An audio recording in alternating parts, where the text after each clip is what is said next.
Hello મિત્રો, તમારું સ્વાગત છે આજે મારી નવી યુટ્યુબ ચેનલમાં તુલસી ટેલરિંગ આર્ટ। આજે આપણે બોડી માપની મેથડ શીખીશું। તો બોડી માપ કઈ રીતે લઈ શકાય, પરફેક્ટ ફિટિંગ ક્યારે આવે કે જ્યારે આપણે પરફેક્ટ માપ લઈએ ત્યારે।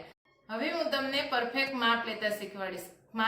આજે હું તમને માપ લેતા બતાવું છું। એ માપ કેમાં આવે લઈ શકાય, ડ્રેસ, ગાઉન, ટોપ, વન પીસ, શોર્ટ ટોપ, બધી મેથડમાં આ માપ લઈ શકાય। તો આ માપની કેવી શરૂઆત કરશું, તો જ્યારે શોલ્ડરના વચ્ચેના ભાગેથી માપ લેવાનું, ત્યાંથી વચ્ચે ચેસ્ટનું માપ આવે ત્યાંથી પૂર્ણ લંબાઈનું માપ લેવાનું, જે માપ આવે ત્યાં સુધીનું।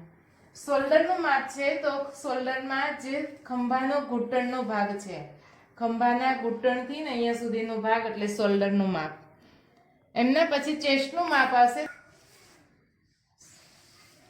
ચેસ્ટનું માપ આ રીતે લઈ શકાય, બગલના ઉપરના ભાગમાં જ્યારે આપણી ચેસ્ટનું માપ, એનથી નીચે પાછું ચેસ્ટનું માપ છે ત્યારે ચેસ્ટ, જ્યારે મિડલનું માપ આવે ત્યારે મિડલના માપ, એમથી નીચે થોડું કમરનું માપ છે તો કમરના માપે આ રીતે કમરનું માપ, કમરનો ભાગ છે ત્યાં એમથી નીચે છે સ્કાર્ફનો ભાગ, તો જ્યાં સીટનો ભાગ સ્કાર્ફ આવે ત્યારે સીટનું માપ લેવાનું।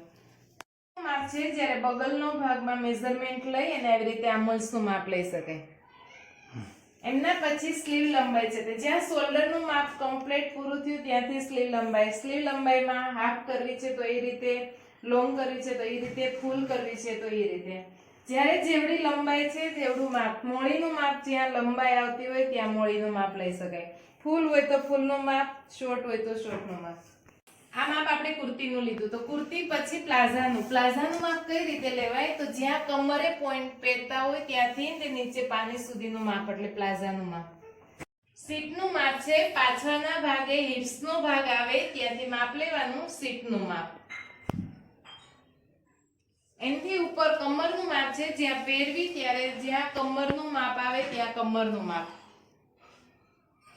એનથી નીચે પ્લાઝામાં આપણે મોળી બનાવી છે, તો પ્લાઝા પેન્ટ પ્લાઝો છે તો નીચેની નાની મોળી રાખવાની, મીડિયમ પ્લાઝો છે તો મોટી મોળી રાખવાની, ફૂલ ઘેરમાં પ્લાઝો છે તો એનથી ફૂલ ઘેરની મોળી રાખવાની।